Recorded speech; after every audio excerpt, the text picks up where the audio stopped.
السلام علیکم ناظرین، جہاد و قتال سیریز میں آج سیدنا ابوبکر صدیق رضی اللہ تعالیٰ عنہ کے دور خلافت کے ایک اہم ترین جہاد کی روداد آپ کے سامنے رکھنے لگا ہوں۔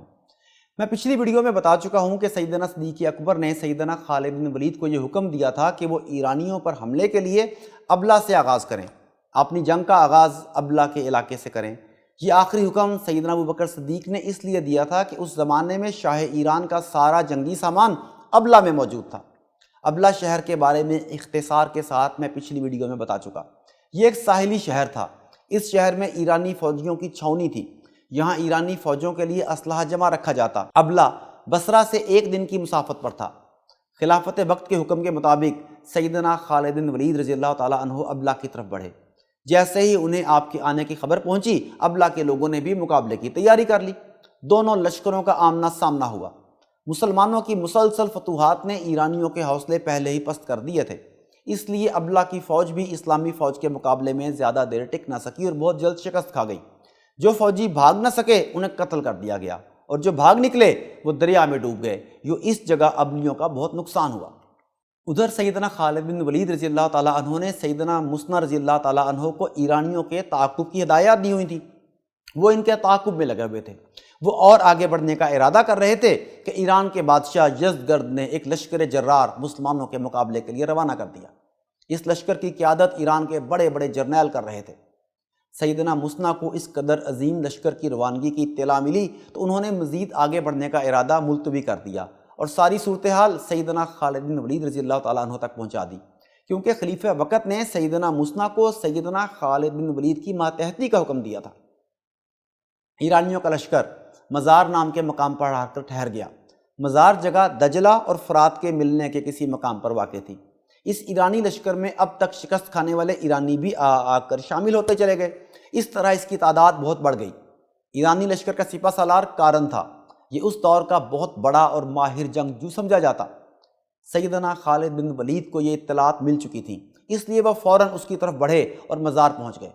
دونوں لشکروں نے جنگ کی تیاری شروع کر دی۔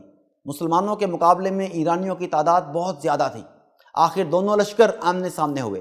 سب سے پہلے کارن میدان میں نکلا۔ اس نے بلند آواز میں کہا، میرے مقابلے پر کون آتا ہے؟ میں کارن ہوں۔ اس کی للکار پر سیدنا ماکل بن عامش رضی اللہ تعالیٰ عنہ آگے بڑھے۔ دونوں کے درمیان مقابلہ ہوا۔ دونوں نے سپہ گری کے جوہر دکھائے۔ آخر کارن سیدنا ماکل کے ہاتھوں مارا گیا۔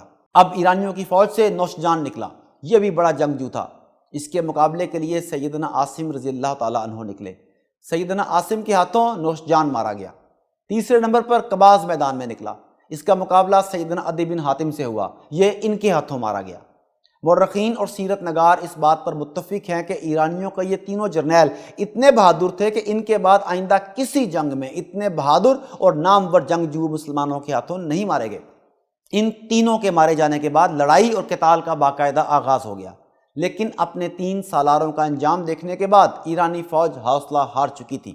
وہ جم کر لڑ نہ سکی اور شکست کھا کر بھاگ نکلی۔ مسلمانوں نے ان کے بھاگتے ایرانیوں کو کاٹنا مارنا شروع کر دیا۔ ان کے کشتوں کے پشتے لگ گئے۔ بھاگتے ہوئے ایرانی دریا تک پہنچ گئے اور کشتیوں میں بیٹھ کر دریا پار کر گئے۔ پھر بھی 30,000 ایرانی مارے گئے۔ اگر وہ کشتیوں کے ذریعے بھاگ نہ جاتے تو شاید اس دن ان میں سے کوئی بھی نہ بچتا۔ بہت سے ایرانی گرفتار ہوئے اور کچھ قیدی بنا کر لائے گئے۔ اس جنگ میں ایرانیوں کا بے تحاشا نقصان ہوا۔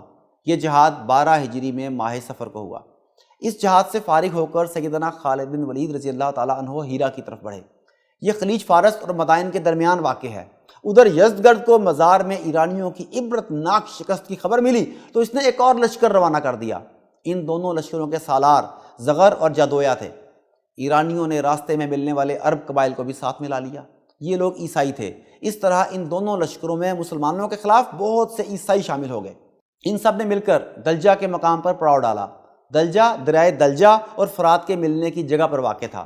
یہ جنگ آسان نہیں تھی۔ ایرانیوں اور عرب قبائل کے لشکر الگ الگ تھے۔ ہر لشکر کا سالار اسی قوم کا تھا، لیکن ان سب کا عمومی سپہ سالار ایرانی تھا۔ آخر جنگ شروع ہوئی۔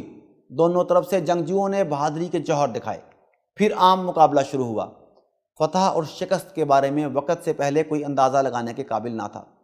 اس قتال کے شروع کرنے سے پہلے سیدنا خالد بن ولید نے ایک جنگی چال چلی تھی۔ آج کی زبان میں اسے جنگی حکمت عملی کہا جاتا ہے۔ انہوں نے کچھ دستوں کو ہدایت دی کہ وہ اسلامی لشکر سے الگ ہو کر ایرانی لشکر کے عقب میں پہنچ کر ان پر اس وقت حملہ کریں جب جنگ شروع ہو چکی ہو۔ یہ حکمت عملی بہت کامیاب رہی۔ جنگ خوب زوروں پر تھی کہ ان دستوں نے پچھلی طرف حملہ کر دیا۔ اس سے ایرانی لشکر میں بھگدڑ مچ گئی، ان میں خوف پھیل گیا اور وہ بدحواس ہو کر بھاگے۔ ان کی بہت بڑی تعداد قتل ہوئی۔ زغر بھی جان بچا کر بھاگا، لیکن راستے میں پیاس کی شدت سے مر گیا۔ اس جہاد کے بعد سیدنا خالد بن ولید رضی اللہ تعالیٰ عنہ نے اس علاقے کے لوگوں کے ساتھ بہت نرم سلوک کیا۔ ان سب کو امان دے دی گئی۔ اس طرح وہ لوگ جزیہ دینے پر آمادہ ہو گئے اور اسلام کا بول بالا ہو گیا۔ آج کے لیے اتنا ہی۔